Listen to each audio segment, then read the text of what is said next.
બદલાતો સમય ભાગ 2 ઘર કેવી રીતે બને છે? આગળના વિડીયોમાં આપણે જોયું આપણા દેશના ઘરોમાં આવેલા બદલાવ વિશે. પ્રસ્તાવના: આ વિડીયોમાં આપણે જોઈશું કે કોણ, કેવી રીતે અને શાનાથી ઘર બનાવે છે. રિયા મોતી માટે નાનું ઘર બનાવવા માંગે છે. માટે તે કાગળ પર મોતીના ઘરની ડિઝાઇન બનાવી રહી છે. તો જોજે મોતી, તને આ ઘર ખૂબ જ ગમશે. અરે રિયા અને મોતી, તમે બંને શું કરી રહ્યા છો? દાદાજી, હું મોતી માટે આવું એક ઘર બનાવવા માંગુ છું. જોવામાં તો આ ખૂબ જ સુંદર લાગે છે, પણ આ ઘર કઈ વસ્તુઓથી બનાવીશ? રિયા એ વિચાર કરવા લાગી કે તે આ ઘર કેવી રીતે બનાવશે.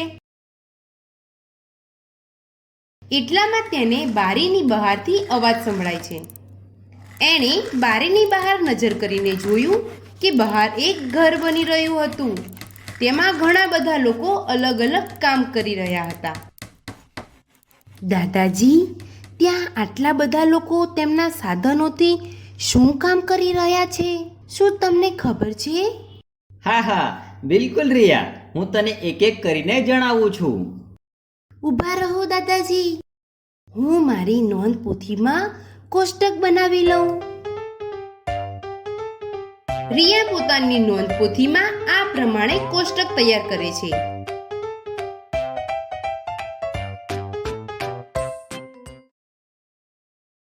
રિયા, ત્યાં પેલા માણસને જો, તેના હાથમાં કરવત છે. તે લાકડાનું કામ કરી રહ્યો છે અને તે એક સુથાર છે. રિયા પોતાની નોંધ પોથીમાં તેને નોંધ કરે છે. સુથાર, લાકડાનું કામ, કરવત.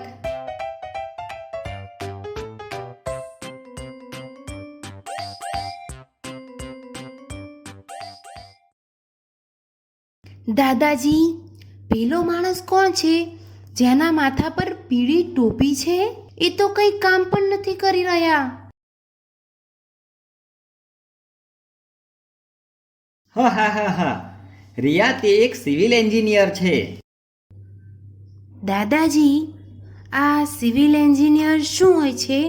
રિયા, ઘરને બરાબર બનાવવાની જવાબદારી એન્જિનિયરની હોય છે. ઘરના બધા જ નકશા તે બનાવે છે. બધા જ માણસો તેના ઈશારા પર કામ કરે છે. રિયા પોતાની નોંધ પોથીમાં નોંધ કરે છે. સિવિલ એન્જિનિયર, નકશા બનાવવા, અને એન્જિનિયરના હાથમાં તો કોઈ સાધન નથી. તમને શું લાગે છે, તે કયા સાધનનો ઉપયોગ કરતા હશે?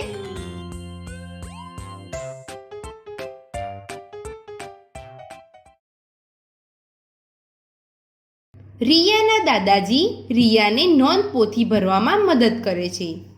એટલામાં અંદરથી રિયાની મમ્મીનો અવાજ આવે છે. બાપુજી, તમને મળવા માટે કોઈક આવ્યું છે. તું અહીંયા ઊભી રહે રિયા, હું હાલ જ આવું છું. શું તમે રિયાની નોંધ પોથી ભરવામાં રિયાને મદદ કરી શકો છો? તમને શું લાગે છે, તે શું કામ કરી રહ્યા છે? તેમના હાથમાં કયું સાધન છે? તમે તેને કયા નામથી ઓળખો છો? જવાબ: આ એક પ્લમ્બર છે. તે પાઇપ લગાવી રહ્યા છે અને તેના હાથમાં પાનું છે. હવે આ બાજુ જુઓ, આ શું કામ કરી રહ્યા છે? તેમના હાથમાં કયું સાધન છે અને તમે તેને કયા નામથી ઓળખો છો? જવાબ: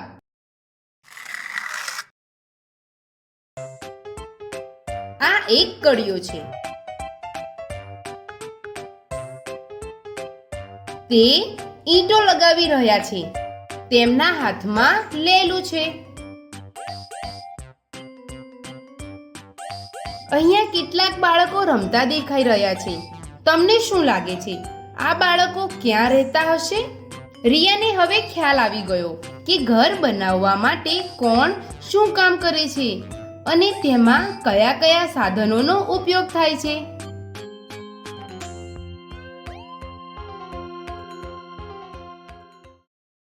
પણ રિયા એ જાણવા માટે ઉત્સુક હતી કે કઈ કઈ વસ્તુઓથી કેવા કેવા પ્રકારના ઘર બનાવી શકાય છે. રિયાએ એના માટે આ પ્રકારે નવું કોષ્ટક બનાવ્યું. રિયાને યાદ આવ્યું દાદાજીનું પહેલું મકાન માટી, લીમડાના અને સાગના લાકડાથી બનાવ્યું હતું. તે પોતાની નોંધપોથીમાં નોંધ કરે છે.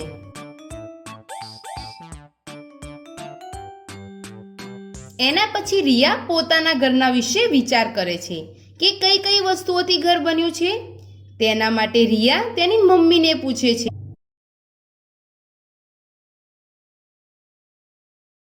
મમ્મી, આપણું ઘર કઈ કઈ વસ્તુઓથી બન્યું છે? કઈ કઈ વસ્તુ હતી? ઊભી રહે, મને વિચારવા દે. સિમેન્ટ, લોખંડ અને ચૂનો. તો શું એમાં ઈંટોનો ઉપયોગ નહોતો થયો? હા, ઈંટોનો પણ ઉપયોગ થયો હતો રિયા. રિયા પોતાની નોંધપોથીમાં તેને નોંધ કરે છે. તેના પછી રિયા સપના કાકી પાસે જાય છે, જેઓ રોજ રિયાના ઘરે કામ કરવા માટે આવે છે. કાકી, મારે તમને એક પ્રશ્ન પૂછવો છે. હા, પૂછ રિયા. કાકી, તમારું ઘર કઈ કઈ વસ્તુઓથી બનાવ્યું છે? કેમ રિયા, લાગે છે તું કોઈ ઘર બનાવવા જઈ રહી છે? ના કાકી, મારે માત્ર મારી નોંધપોથીમાં નોંધ કરવી છે. સારું રિયા, મારા ઘરની દિવાલો પાકી ઈંટો અને છત પતરાથી ઢાંકેલી છે.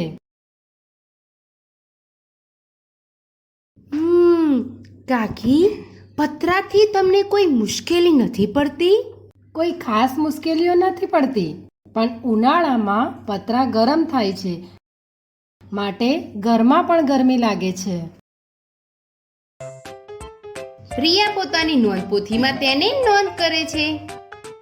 એટલામાં રિયાના દાદાજી પાછા આવી જાય છે, જેઓ તેમની સાથે અમુક વસ્તુઓ લઈને આવ્યા છે. કાર્ડ પેપરના ટુકડા, કાતર, સ્કેચ પેન અને કલર. દાદાજી, તમે આ શું લઈને આવ્યા છો? રિયા, આ ઘર બનાવવાનો સામાન છે. ચાલ રિયા, આપણે મોતી માટે એક નાનું ઘર બનાવીએ. હા દાદાજી. મોતી, તું પણ અમારી મદદ કર. રિયા, દાદાજી અને મોતી બેસીને એક નાનું ઘર બનાવી રહ્યા છે. શું તમે ક્યારેય રમતમાં ઘર બનાવ્યું છે? તેમાં શેનો ઉપયોગ કર્યો હતો?